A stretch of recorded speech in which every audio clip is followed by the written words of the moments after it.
এই সামান্য গরমে আমাদের অবস্থা খারাপ। সূর্য সেদিন সামনে নিচে, আর মানুষ উঠে দাঁড়িয়ে আছে।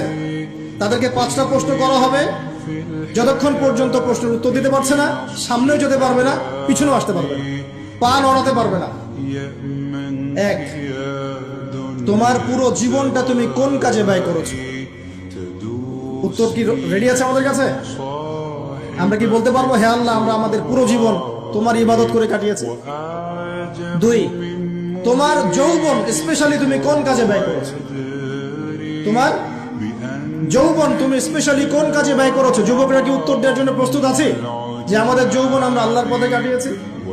সবাই কি বলতে পারবো? 3 নাম্বার, তোমার রিজিকের উৎস কি ছিল? কোন পথে সম্পদ অর্জন করেছো? 4 নাম্বার, কোন পথে সম্পদ ব্যয় করেছো? কোন কোন খাতে সম্পদ ব্যয় করেছো? আমরা কি আমাদের আয় এবং ব্যয়ের হিসাব দেওয়ার জন্য প্রস্তুত? 5, তোমাকে আমি যে জ্ঞান দিয়েছিলাম সেই জ্ঞান অনুযায়ী আমল করেছো কিনা?